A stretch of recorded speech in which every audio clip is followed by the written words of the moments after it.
आपको यह समझना चाहिए कि प्रधानमंत्री मोदी अचानक एलएसी के पास इस फॉरवर्ड पोस्ट पर क्यों पहुंचे और इसका मतलब क्या है। क्योंकि तस्वीरें आपने देख ली, वीडियो आपने देख लिया, अच्छा लगा होगा आपको, बहुत प्रेरणादायक है, लेकिन इसका मतलब क्या है? इसका मतलब बहुत बड़ा है।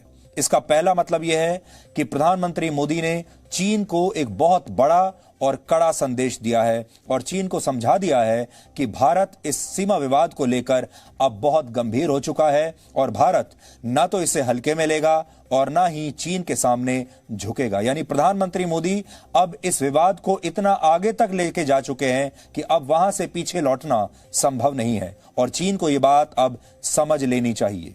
इसका दूसरा मतलब यह है कि प्रधानमंत्री मोदी को भारत की जीत का पूरा यकीन है और जब किसी बड़े नेता को जीत का पूरा भरोसा होता है तभी वो इतना बड़ा कदम उठाता है कि खुद फ्रंट से लीड करे। और युद्ध शुरू होने से पहले ही असल में उसका फैसला हो जाता है। भारत और चीन के बीच में युद्ध शुरू नहीं हुआ है, लेकिन हर युद्ध की तरह इसका फैसला भी युद्ध से पहले ही हो चुका है। आप ऐसा भी कह सकते हैं कि प्रधानमंत्री मोदी ने चीन के खिलाफ इस लड़ाई को अब अपनी लड़ाई बना लिया है और इसलिए वो खुद फ्रंट पर जाकर सेना के साथ खड़े हो गए हैं। इसके बहुत बड़े मायने हैं। इसका मायने ये हैं कि अब प्रधानमंत्री मोदी ने चीन को और पूरी दुनिया को यह संदेश दे दिया है कि वो खुद इस लड़ाई को फ्रंट से लीड करेंगे और ये एक बहुत बड़ी बात है। मोदी के इस कदम का तीसरा मतलब यह है कि इससे चीन और चीन की पीपल्स लिबरेशन आर्मी यानी पीएलए पर एक बहुत बड़ा मनोवैज्ञानिक दबाव पड़ेगा। प्रधानमंत्री मोदी ऐसे नेता हैं जो अपने सैनिकों को सम्मान देना नहीं भूलते और उनकी शहादत और शौर्य की हमेशा सराहना करते हैं, सम्मान करते हैं और उनके साथ खड़े रहते हैं। जबकि चीन के राष्ट्रपति और वहां की सरकार अपने सैनिकों को ना तो कभी सम्मान देती है और ना ही कभी उनका नाम सामने आने देती है और वो सम्मान ना देने के लिए कुख्यात है। गलवान में मारे गए अपने सैनिकों पर चीन ने जो झूठ बोला उसने चीन की सेना का मनोबल तोड़ दिया है और प्रधानमंत्री मोदी का लद्दाख जाकर भारत के सैनिकों से इस तरह मिलना चीन के सैनिकों के मनोबल को बहुत गहरी चोट पहुंचाएगा। चीन के लिए भी ये किसी बड़े झटके से कम नहीं और इससे सैनिकों की नाराजगी झेल रहे शी जिनपिंग की मुश्किलें और ज्यादा बढ़ जाएंगी। कुल मिलाकर यह लड़ाई सैनिकों और हथियारों से भी आगे की लड़ाई है। इसीलिए हम आपको बता रहे हैं कि यह लड़ाई सेनाओं की तो है, यह लड़ाई हथियारों से लड़ी जाएगी, लेकिन यह लड़ाई उससे भी कहीं बड़ी लड़ाई है।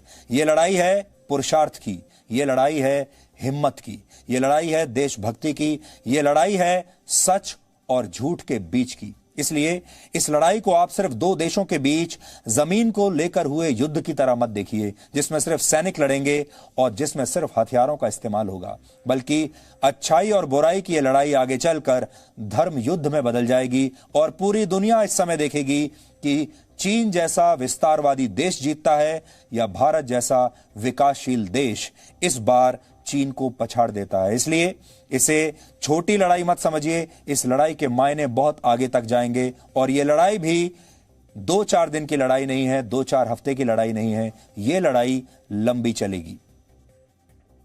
जवानों के बीच खड़े रहकर प्रधानमंत्री नरेंद्र मोदी ने आज जो भाषण दिया है वो भाषण इतिहास में दर्ज होगा, क्योंकि सीमा पर खड़े होकर चीन जैसे देश को वहां से कुछ ही किलोमीटर दूर से चेतावनी देना यह ना तो किसी दूसरे देश के बस की बात है और ना ही कोई दूसरा ग्लोबल लीडर इस तरह से कभी कह सकता था, ना कह पाया है। यह अभूतपूर्व बात है।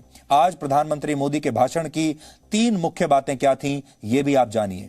पहली बात यह कि उन्होंने चीन को भारत की पहचान याद दिलाई है। उन्होंने भगवान कृष्ण की बात की और यह कहा कि भारत वो देश है जो बांसुरीधारी कृष्ण की पूजा करता है तो सुदर्शन चक्रधारी कृष्ण को अपना आदर्श भी मानता है, इसलिए भारत को हल्के में ना लें। इससे आपको शिशुपाल और भगवान कृष्ण का प्रसंग शायद याद आ गया होगा। कृष्ण ने वचन दिया था कि वो शिशुपाल के 100 अपराध माफ कर देंगे और इसके बाद ही उसे दंडित करेंगे। जब शिशुपाल 100 अपराधों की मर्यादा को लांघ गया तब भगवान कृष्ण ने सुदर्शन चक्र चलाकर उसका वध किया था और यह इशारा चीन के लिए है, क्योंकि हो सकता है कि चीन के 100 अपराध अब पूरे हो चुके हों। दूसरी बात यह है कि प्रधानमंत्री ने वीरता की व्याख्या की। उन्होंने कहा कि शांति वीरता से ही आती है। निर्बल व्यक्ति कभी शांति की पहल नहीं कर सकता। इसका मतलब यह है कि दुश्मन को अपनी ताकत दिखाना बहुत आवश्यक होता है। यह दुनिया के लिए भी संदेश है कि चीन से डर कर नहीं लड़ा जा सकता, बल्कि चीन को एक्सपोज करना अब बहुत जरूरी हो गया है। तीसरी बड़ी बात यह कि प्रधानमंत्री ने चीन के विस्तारवाद को सीधी चुनौती दी है। उन्होंने कहा है कि यह विस्तारवाद का नहीं, विकासवाद का युग है और जो विस्तारवाद पर चलेंगे वो मिट जाएंगे या फिर पीछे हटने पर मजबूर होंगे। प्रधानमंत्री के करीब आधे घंटे के भाषण के कुछ महत्वपूर्ण अंश आज हम आपको दिखाना चाहते हैं। इन बातों से आपको समझ में आ जाएगा कि चीन के सामने भारत का निश्चय कितना दृढ़ है और आत्मविश्वास कितना मजबूत है। आप उसी धरती के वीर हैं जिसने हजारों वर्षों से अनेकों आक्रांताओं के हमलों को, अत्याचारों का मुंह तोड़ जवाब दिया है। हम, और ये हमारी पहचान है, हम वो लोग हैं जो बांसुरीधारी कृष्ण की पूजा करते हैं, तो हम वही लोग हैं जो सुदर्शन चक्रधारी कृष्ण को भी आदर्श मान करके चलते हैं। इसी प्रेरणा से हर आक्रमण के बाद भारत और सशक्त होकर उभरा है। साथियों, राष्ट्र की, दुनिया की, मानवता की प्रगति के लिए शांति और मित्रता हर कोई स्वीकार करता है, हर कोई मानता है बहुत जरूरी है। लेकिन हम ये भी जानते हैं कि शांति निर्बल कभी नहीं ला सकता। कमजोर शांति की पहल नहीं कर सकता। वीरता ही शांति की पूर्व शर्त होती है। भारत आज जल, थल, नभ और अंतरिक्ष तक अगर अपनी ताकत बढ़ा रहा है तो उसके पीछे का लक्ष्य मानव कल्याण ही है। भारत आज आधुनिक अस्त्र शस्त्र का निर्माण कर रहा है। दुनिया के आधुनिक से आधुनिक तकनीक भारत की सेना के लिए ला रहे हैं, तो उसके पीछे की भावना भी यही है। भारत अगर आधुनिक इंफ्रास्ट्रक्चर का निर्माण तेजी से कर रहा है तो उसके पीछे का संदेश भी यही है। भगवान गौतम बुद्ध ने कहा है, साहस का संबंध प्रतिबद्धता से है, कन्विक्शन से है।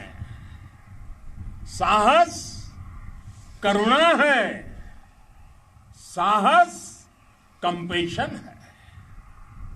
साहस वो है जो हमें निर्भीक और अड़िग होकर सत्य के पक्ष में खड़े होना सिखाएं।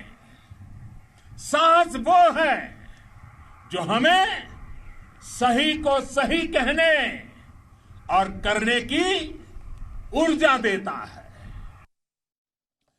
निम्बू फॉरवर्ड पोस्ट के एक तरफ लाइन ऑफ एक्चुअल कंट्रोल यानी LAC है और दूसरी तरफ लाइन ऑफ कंट्रोल यानी LOC है। यहां से एक तरफ द्रास और कारगिल पर सीधी नजर रखी जा सकती है, तो वहीं पेंगोंग लेक और चुशूल की भी सेना आसानी से निगरानी कर सकती है। लेह से करीब 35 किलोमीटर दूर निम्बू फॉरवर्ड पोस्ट की गलवान घाटी से दूरी करीब 250 किलोमीटर है। नक्शे के जरिए हम आपको समझाते हैं कि यह क्या लोकेशन है। जबकि अक्साई चिन यहां से 190 किलोमीटर की दूरी पर है। निम्मू से इस्लामाबाद की दूरी करीब 400 किलोमीटर है। यानी निम्मू फॉरवर्ड पोस्ट पर पहुंचकर प्रधानमंत्री मोदी ने अक्साई चिन से लेकर इस्लामाबाद तक अपना संदेश साफ साफ शब्दों में पहुंचा दिया है। दिल्ली में अपने अपने दफ्तरों के एयर कंडीशनड कमरे में बैठकर सेना को दिशा निर्देश दे देना या कोई प्रेस कॉन्फ्रेंस कर देना बहुत आसान होता है, लेकिन लद्दाख जैसे दुर्गम इलाकों में जाकर अपनी सेना का हौसला बढ़ाना मामूली बात नहीं है। और हम ऐसा इसलिए कह रहे हैं, ये समझने के लिए लद्दाख के मौसम और परिस्थितियों पर आज आपको नजर डालनी चाहिए। प्रधानमंत्री मोदी ने जिस जगह पर अपने सैनिकों को संबोधित किया और जहां सैन्य अधिकारियों से मिलकर स्थितियों को करीब से समझा, वो जगह 11,000 फीट की ऊंचाई पर है। आमतौर पर एक स्वस्थ व्यक्ति भी जब लेह में 11,000 फीट की ऊंचाई पर पहुंचता है तो उसे खुद को मौसम के अनुकूल बनाने में कम से कम 2 दिन का समय लगता है। जो पर्यटक जब जाते हैं, देश के आम लोग जब लेह जाते हैं, तो उन्हें भी वहां यह कहा जाता है कि कम से कम उन्हें 2 दिन लगेंगे अपने आप को उस वातावरण के लिए फिट रखने में। अच्छे से अच्छे लोग वहां जाकर कमजोर महसूस करते हैं, चक्कर आने लगता है और इतनी ऊंचाई पर न सिर्फ ऑक्सीजन की कमी हो जाती है, बल्कि सूखी और ठंडी हवा के साथ सूर्य की तीखी रोशनी भी आपको बहुत परेशान करती है। इतनी ऊंचाई पर अक्सर लोगों को सिरदर्द, उल्टी, थकावट और चक्कर आने लगते हैं। इसे हाई ऑल्टीट्यूड सिकनेस कहा जाता है और वहां पर जो भी लोग पहुंचते हैं, सबसे पहले उन्हें इसके लिए कोई ना कोई दवाई खानी पड़ती है। उसके बाद 1 दिन आराम करना पड़ता है और तब उनसे कहा जाता है कि अब आप बाहर निकल सकते हैं, चल फिर सकते हैं। लेकिन 69 वर्ष के प्रधानमंत्री मोदी ने लेह पहुंचते ही सैनिकों से सीधे जाकर मुलाकात की, तनावपूर्ण परिस्थितियों को समझा और करीब आधे घंटे तक वहां पर भाषण भी दिया।